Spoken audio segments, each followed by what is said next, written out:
Well, hello everyone, and welcome back. We are here for another round of our new journey.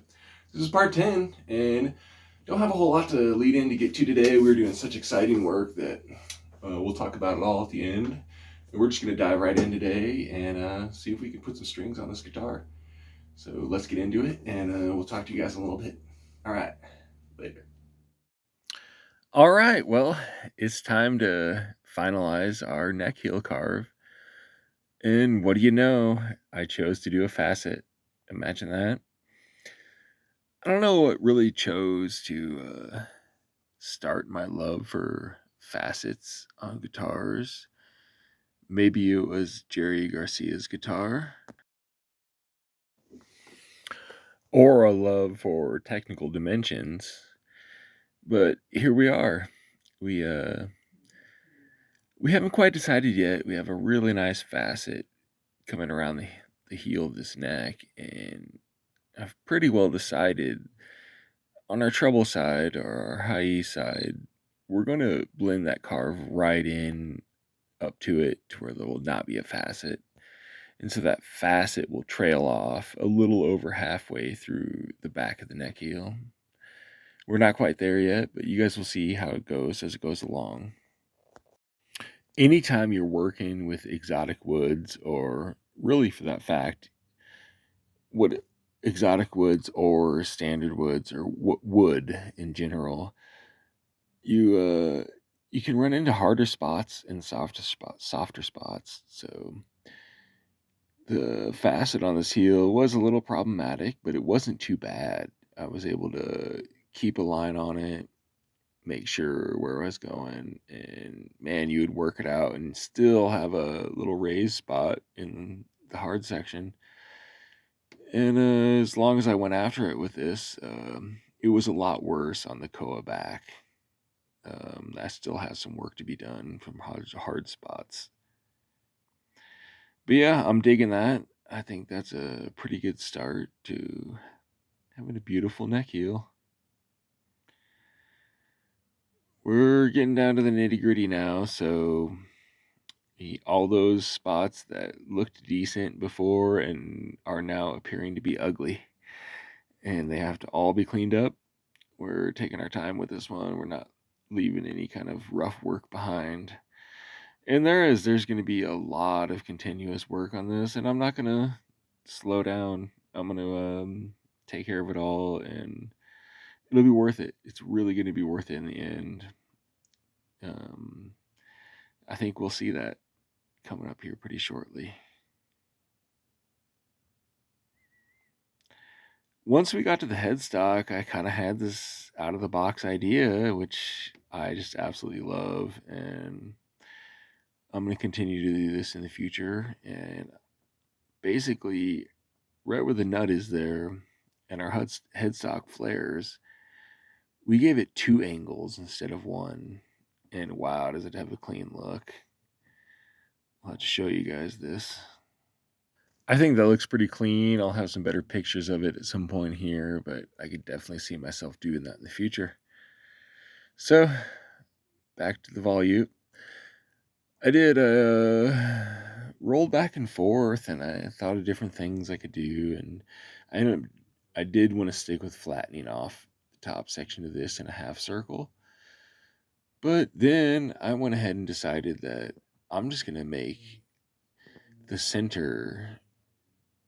If we consider the volute in a guitar pick shape, the center of it is concave, which is gonna be awesome.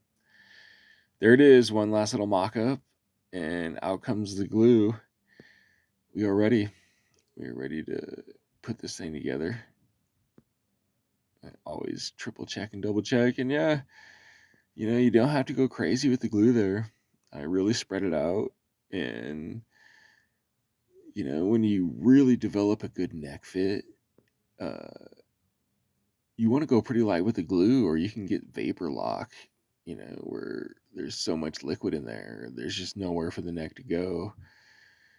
And it's a balance between tight versus loose neck fit and getting that perfect balance of being able to squeeze it in with the glue and have some right placing. We're cleaning up here, and I'm pretty stoked. Our lines are looking good, and yeah, it won't be too long before we size this thing up for a bridge, and I can't be more than excited. I did quite a few mock-ups on that and really looked it over clean, and we're satisfied with where we're at. I showed some pictures of this to Eric, and he's like, "Well, what's up at the back, man?" And I'm like, I know. It's a little flat." So I ended up throwing some 400 grit sandpaper on the orbital just so I don't have to do a whole bunch of back work. And we're going to put a subtle but nice carve on the back of the neck heel area. Now that we're glued in, we don't have to clamp to this surface anymore. We can make it whatever dimension we want. And I work it pretty well here, but I can see myself taking it further. It's like, man, do I need to get a file out and really give that some definition? I'm still in deliberation on that. So we're just going to take it one step at a time and see what we think. I also got to be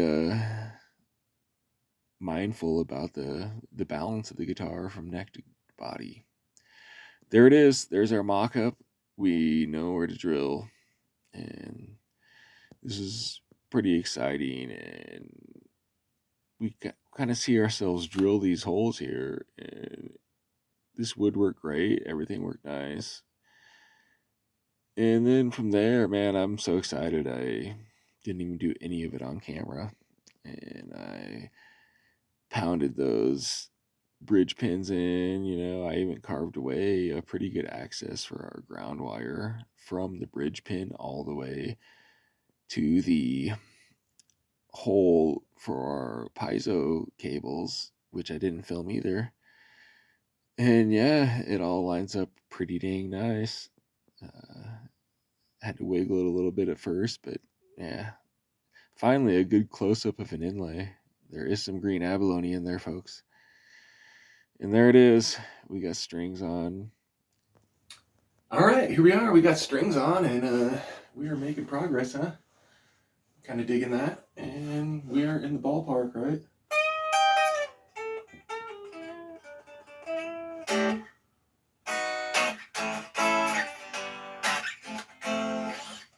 Yeah, no fret work done yet. We've literally got our nut wedged on with a piece of balsa wood, so I think we're going to come out pretty nice, seeing how nice and how well the intonation is working already.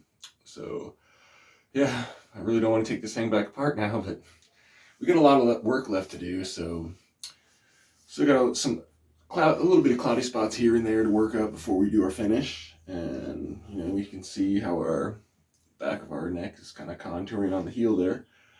And we got one last, we're going to do an inlay on the headstock, so definitely have some work left to do. I don't know, the neck almost feels a touch fat to me, but a lot of people I've put their hands on this say it doesn't feel that bad, so deliberate that a little bit too. It's hard to tell until you get the strings on, and I think there's a decent chance I make at least contour that shape a little bit more on the neck. Do a inlay on the headstock. We still got to do our fret work, a nut. That will come after we do some waxing, so I guess let's continue on. Let's get back out there and do some work and see how much closer we can get this to being finished and have another one in the bag. So hope you're digging it, Eric. And yeah, we will. The last couple videos we've kind of just ran through and just trying to keep up, and I haven't been posting too many videos lately. It's been a really fun summer, really getting out there and doing a lot of stuff. But at the end of the video today, I'm going to try to do a little wrap up, and we'll take a peek where we're at and what we want to accomplish, and some of the other things of the channel that have been wayside. Our guitar giveaway. We're going to have to restart that and get into some action. So we'll see you guys in a little bit. Let's see what else we can do today. All right. Well, let's go ahead and do our headstock inlay.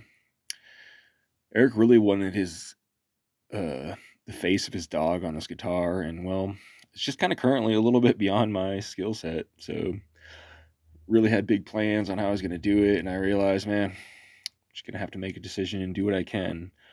So I decided to go with a silhouette of the dog where the ear and face structure will be abalone, and then we'll do some powder inlay with a tiny little nose.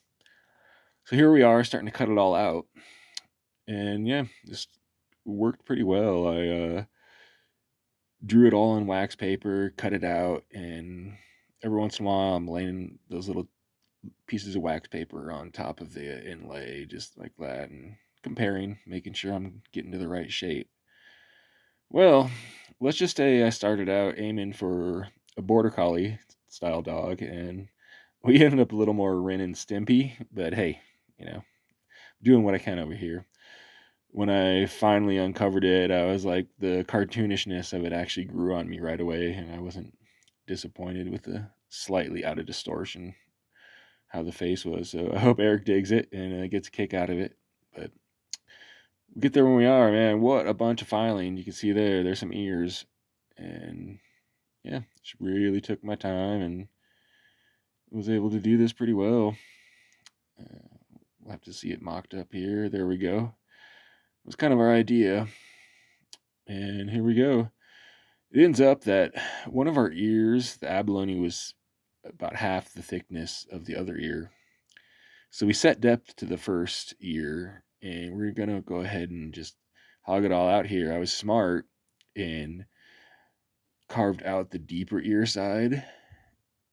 That way I could make sure that we were flush with the surface before I went in and went full depth on our first cut for our thin piece. If that makes sense, hope it does. So we get our thin piece worked out here, and then we'll just make sure where our nose and our other ear is. We're going to go about twice as deep. And man, it worked out great. We have good lines.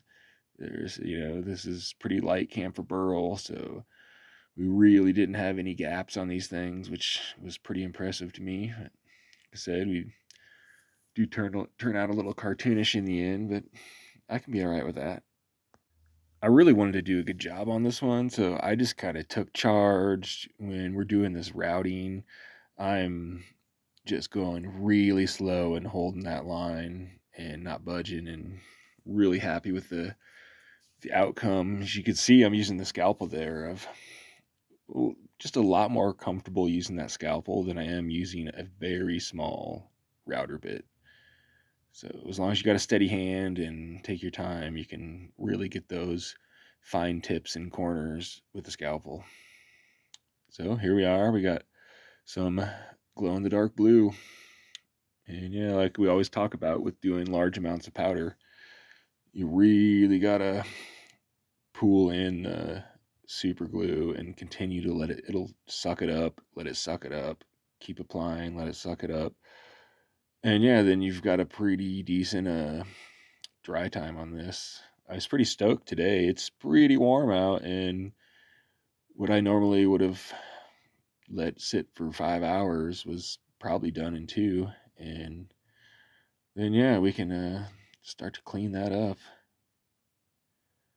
So yeah, just slow and steady. That camphor burl, it's not a real complete softwood, but it scratches very easily. So, and we're very thin, so just really taking our time here. And there it is. What do you guys think? All right, well, here we are at the end of another episode. We got a lot more done. I went ahead and thinned out and contoured the neck a little bit. I did that off camera. I didn't want to, suffer and watch me sand anymore. But we did. We got a headstock veneer in there. And yeah, I think we're going to call that good for a day. We just have some real fine sanding now. Do some fret work. Make a bone after some finishing. And yeah, I'm pretty stoked.